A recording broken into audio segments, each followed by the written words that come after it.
What's going on, guys? We got an amazing Q&A lined up, so post some more questions down below and let's begin. Does weighted calisthenics build strength like powerlifting? But what is powerlifting? The big three: squat, bench press, deadlift, your total. Whereas weighted calisthenics is typically a focus on weighted pull-ups, weighted dips, weighted push-ups, maybe some pistol squats, and some advanced moves on the rings and bars. So what's the difference? The exercise selection, the competition lifts, if you will. Powerlifting will get you very good at the big three. Weighted calisthenics will get you good at that. Specificity of training. In regards to programming, you can use the same methods. In fact, the same rules apply. If you want to get better at a sport, you have to practice those exercises. Use correct volume and intensity parameters. Maybe even periodize your training. It's like asking, will strongman get me strong like powerlifting? Well, yeah, it's going to get you strong, and there's always going to be a certain degree of carryover. But ultimately, if you want to be the best powerlifter, you got to train like one, right? So the way that I see it, weighted calisthenics, yes, you'll become brutally strong. Absolutely. You can probably build the best physique of your life doing that type of training and still have a pretty strong bench. But is that going to make you the best powerlifter? No. Now, is that because weighted calisthenics is not good? No. It's just not the most specific thing you could do. Especially when you consider the fact that most of it is upper body based. Powerlifting, well, 2/3 of your total, primarily lower body. Although we can argue that the deadlift is going to be a lot of back in there too and all that. But you know what I'm saying, right? Calisthenics is a lot of upper body bros enjoy it, you know?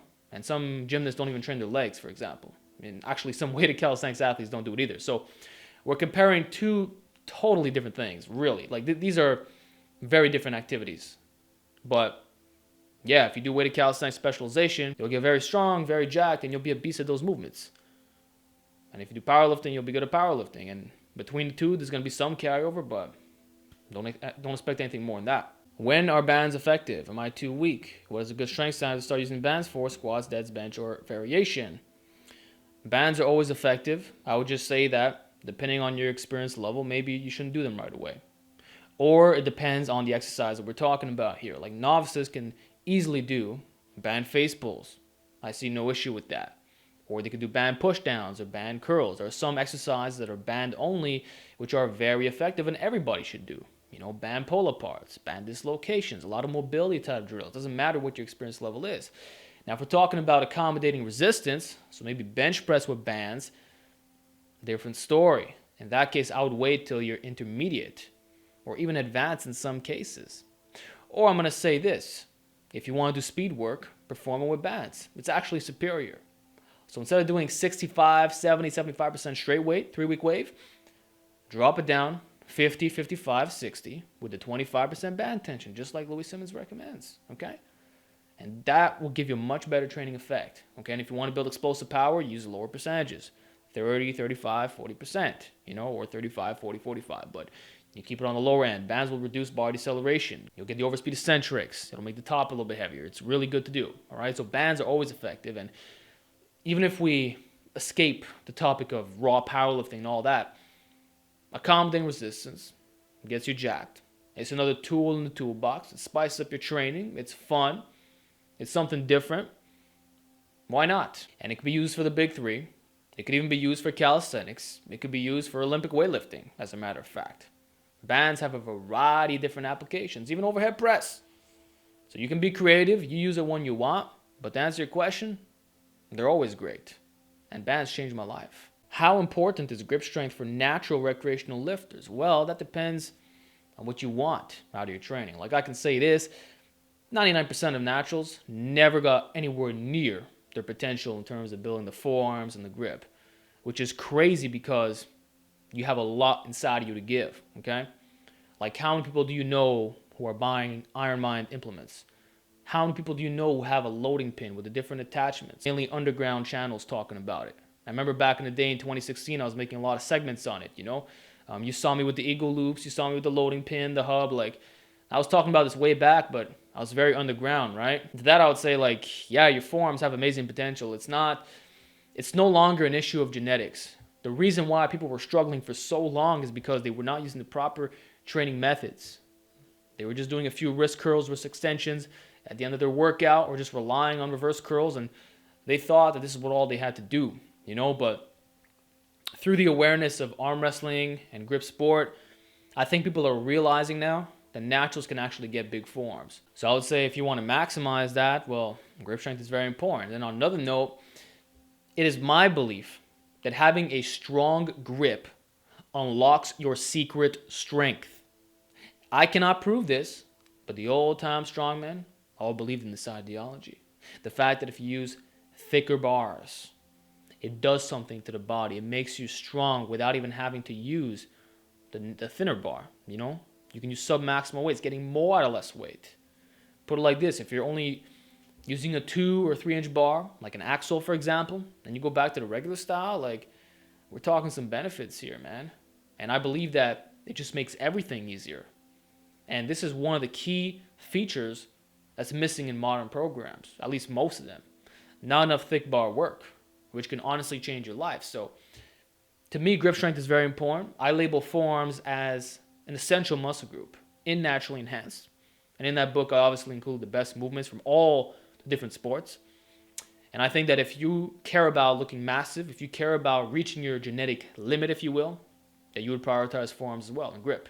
Hi, Alex. What are your thoughts on resistant band neck exercises instead of using a plate? It's perfectly fine, man. In fact, the plate tends to get limited after a while, unless using very high volume and you drop your ego. But I mean, in most cases, especially the neck extension or the neck side raise, the problem is in the diameter of the plate. Okay, like if you do a neck extension with a 45 or more, it's hitting your traps, and when you extend, nothing feels right about it. Okay, when you do the side raise, again, it's like all over your body. It's like, no, it's not the best way to go, which is why I don't recommend you go stupid heavy on the plate neck extension and plate side raise. So in that case, using a harness or simply just the bands in general is a great game changer. Like the way that I like it is either harness and chain, okay, with weights, or harness plus bands. And for side work, I really like the neck side bend, okay, with bands. Or you go on the 4-weight neck machine, do the same thing. But I understand that a lot of guys don't have that option. So again, I'm going to refer you to my yoke playlist. I show you a lot of options. Or you could check out my naturally enhanced program, which features everything you need to know about building a massive neck. What are your weighted push-up standards? To be honest, I don't have any because there isn't a large sample size of people doing this lift. I don't know. You can go on YouTube, you can type in heavy weighted push-ups. You're going to see some guys doing 4 or 5 plates, What I could say is that it's going to be around the same as your weighted dip. Maybe a little bit more, a little bit less. Depends how you're setting it up. Like if you got plates on your back or if you're doing with the belt around your sternum, different ways to do it. But I did do weighted push-ups a few months back. And to me, they felt equally as difficult as weighted dips. Like, they're hard. They're very challenging exercise. And it feels like a bench press almost, but it's not. Like your body's moving through space and, you're engaging the serratus a little bit more too. And I find it's better on the shoulders. So it's a very special lift, but I don't really have any strength standards, man. Maybe I could say 2 or 3 plates for a good 10 reps. I don't know. Unfortunately, I don't know. We really need more people doing this exercise to give a better representation. Like for squat, bench, dead, I can tell you what's up. But for weighted push-ups, how many people are doing it? And what's the height here too? Because we got to factor in the setup. Very important now. Some people aren't just doing plates on their back. Some guys are doing it in the rack, ghetto style, and even the angle of their feet changes the whole game. So depends, man. Alex, I know you don't like splits, but would you say if I do upper lower arms will help me build good muscle? Been working out for 3 years, but arms are lacking. Well, welcome to the torso dominant club. In my opinion, it might not be the best route because upper lower, you're in the gym 4 days a week, and if you throw in an arm day, that's going to mess up the entire setup, really. How are you going to go about doing this? You're going to do upper lower off, and then arms, or off arms? How do you reset from there? Is it going to interfere with the training? In my opinion, yes. Now, if you can do the arm days, okay, here's how I did it. Full body twice a week, and the arm day right after. So the day after, so it actually complements, and you can even include it during the mini home workout. Or you do 2 days. Or in your case, maybe you could do arms at the end of your lower body session. So maybe on your Friday, right? You do an arm workout. Or on that Thursday where you're supposed to upper body, okay, you do your upper body, then you come back in the gym at nighttime, hit some arms. Problem solved. So that is how I would do it in your case. But in truth, you probably don't need an arm day. And I'm still experimenting with it myself. So I'll keep you updated in a few months. Is there such a thing as too many push-ups within reason? Well, look up the Herschel Walker routine, and you'll see what psychotic push-ups entail, where you're doing freaking thousands of reps, right? Or look at some of these calisthenics guys who do them every single day, high volume, you know? Now, the thing is, these guys aren't lifting, so that definitely plays a role in there, you know? Not the same recovery. But, hey, I'm just going to simplify things. If the push-ups are not impeding your ability to recover, do as many as you want. If that means you could do 1,000 push-ups every fucking day, do 1,000 push-ups every day, okay? Unless it speeds up the overreaching process when you don't want to, okay? So maybe you got a peak in 4 weeks, and 2.5 weeks in from all these push-ups, you're just overreaching. Then you backtrack a little bit. But that's why I want you to check out my video, high frequency push-ups and pull-ups, and I give you some guidelines here. You know, what you want to do, you know, is greasing the groove and paying attention to how your body feels. Make sure that you can come in every single workout, get those PRs in. If the push-ups are hindering your gains, then you cut back a little bit. I notice for me, I can easily do 100 push-ups every day. It doesn't do anything in terms of recovery. It doesn't harm me. Now, if I start going really up there, like if I did 500 to 1,000 a day, then we're talking, you know? Like I can't do that every day. Maybe I could do 1,000 reps every 2 or 4 days or whatever, you know? But not super consistent, you know what I'm saying? Especially if you're doing a lot of benching volume. And that's another thing you got to factor in. Is your frequency on point in the gym? If you're doing a high frequency system plus the push-ups, well, you're going to have some issues. So my best advice is to pay attention to recovery and calibrate from there. I can't give you the magical numbers here. That's really an individual thing. Hi Alex, how to maintain bear or yoke mode while doing 3 5-mile runs and high rep calisthenics several times a week? I have a very simple answer. Eat more food. Bear mode is about being in a higher body fat to maximize the illusion strategies. Look much bigger in clothes, much bigger in a relaxed state, right?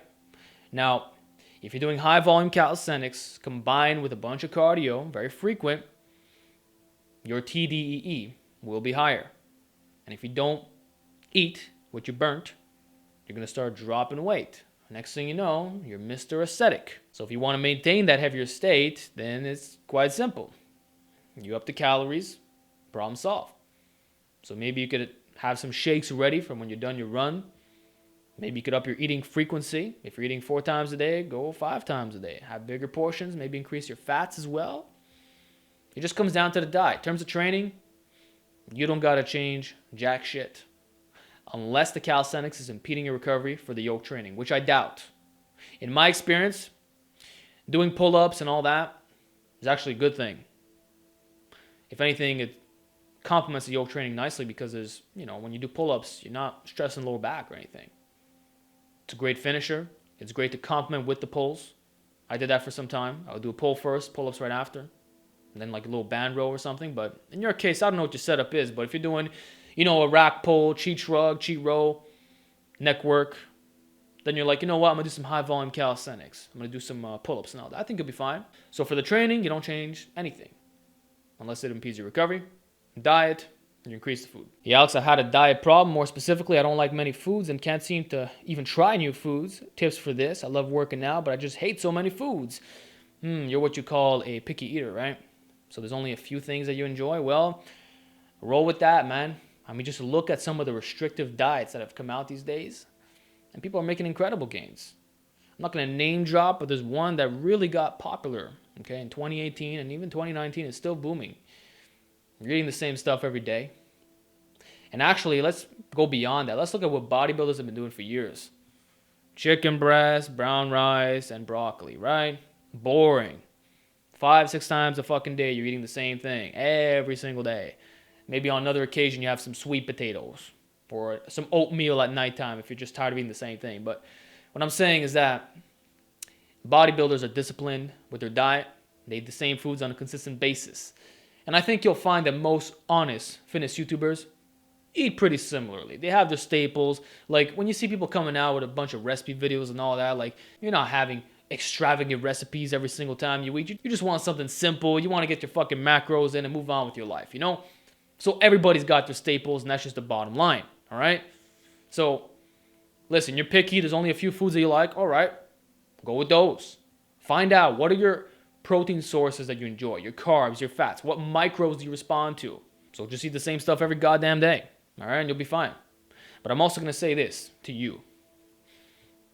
Be a bit more adventurous and try out new things, man, even if you don't like it. Like, there were some foods that I hated when I was a kid, and now I could tolerate no problem. One of them being pickles. I always hated pickles. Like, I fucking hated them to the point where I just wanted to throw up everywhere. But then I started taking certain herbs for my health, right? And certain drinks, you know? And especially having stuff like apple cider vinegar and fucking ashwagandha, which is absolutely nasty. I started having stuff like that. My next thing you know, you go try pickles, it's like, it's a joke by comparison. Or just eating more fermented foods in general. Sometimes you can alter your tastes. Like I know people who, they hated berries when they were younger.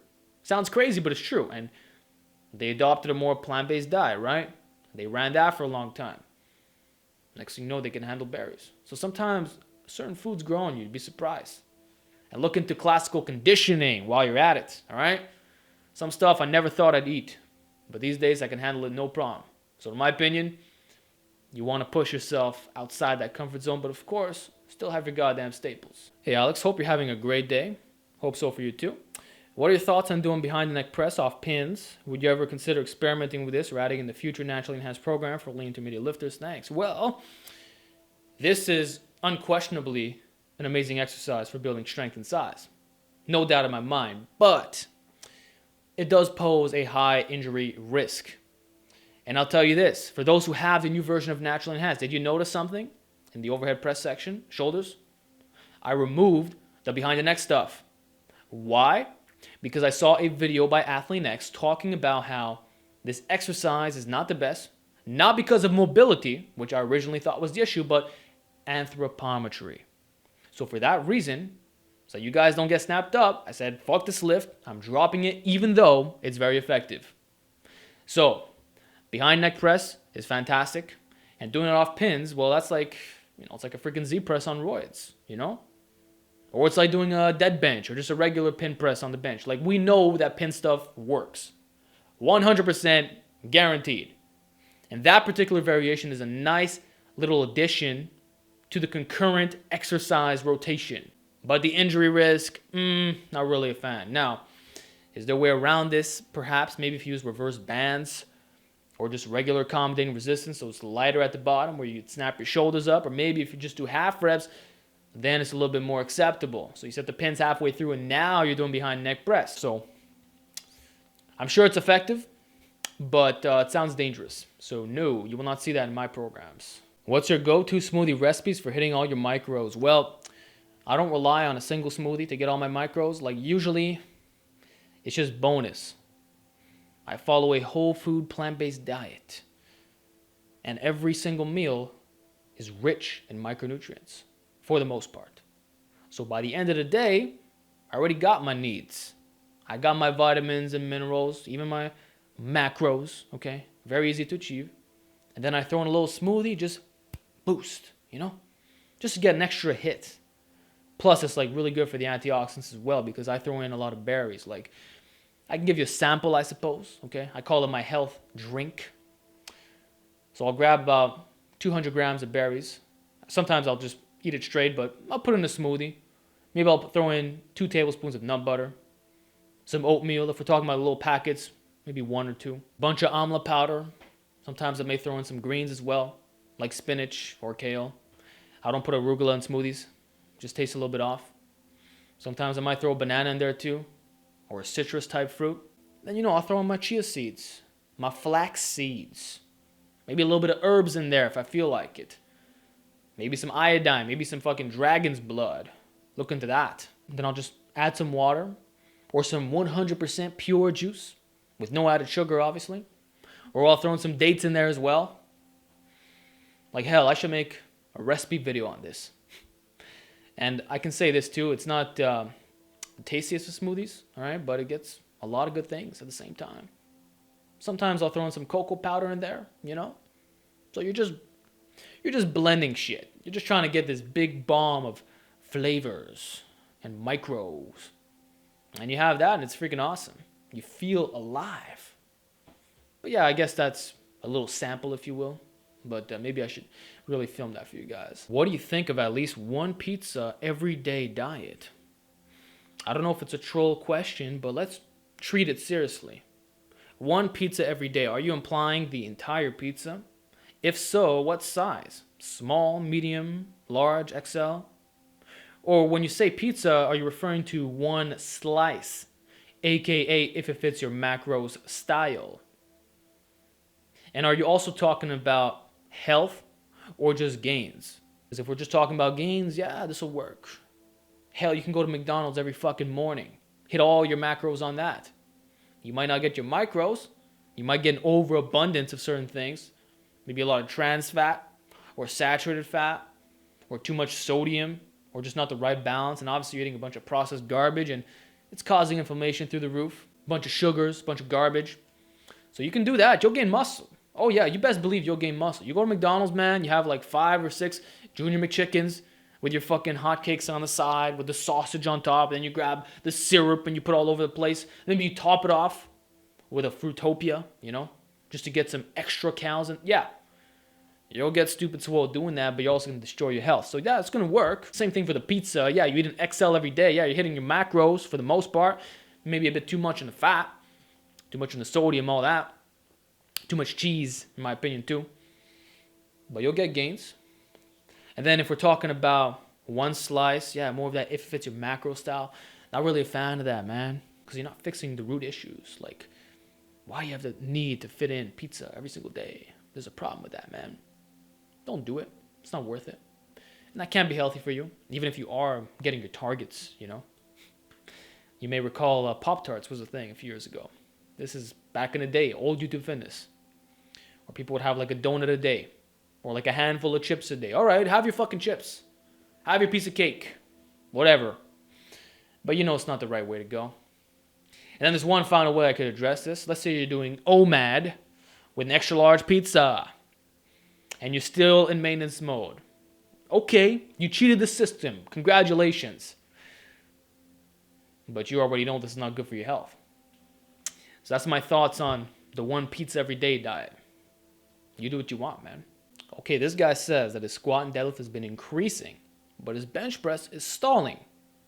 And his stats, right? 5'8", weighing 128 pounds. And he benches 115 for 5. But his deadlift is like 2.5 for 5, squat 225 for 5. Okay. You guys already know what's up, right? Not eating enough food, man. Clear as day to me. The reason why you're good at squats and deads is because from what I've seen, there's less of like a gaining weight requirement, and you probably have a better build for those lifts too. You know, maybe your anthropometry just the way you are. But really the issue is you're not eating enough food. Just plain and simple. You're 128 pounds, whatever. Like, you gotta eat more, man. Simple. You start doing that, your plateau's gonna be gone within a week. I can pretty much guarantee it. Eat more food. Eat in a calorie surplus. You're probably really, really lean, like more than you even realize, and that's why you're struggling. So what you have to do is start weighing your foods, or don't even weigh, just increase the calories. See my videos on gaining mass and skinny guys, all that. Your bench plateau, I'm not even joking, within a week, you're going to surpass it. And same thing for the overhead press. This is guaranteed a diet issue. Okay, this guy says he has long arms. When he does floor press, it's not like touching the chest, right? Pretty common question. A lot of guys ask me about this. So should you switch to regular bench instead? You do what you want. I don't think it matters so much, man. The floor press, irrespective if you're touching your chest or not, is very difficult, okay? And it will have automatic carryover. And most people, it's not going to touch the chest. It'll be a little bit above. You got guys like me, if I use a super close grip and I got my arch on point, yeah, it'll touch your chest, but I'm the exception when it comes down to that. Most people, especially if you're tall, like it's going to be a little bit up there. And Louis Simmons always said that the floor press is the universal sticking point. So in my opinion, it's perfectly fine, but if this really concerns you and you find that when you do regular bench, you just don't feel that strong, because maybe you got like superior leverages or whatever, then yeah, just switch to pause bench, problem solved. But you should be okay. Most people are going to be just fine with the floor press. Trust. Would it be possible to run your novice program while playing soccer 2 to 3 times a week? Yeah, plenty of guys have done that, man.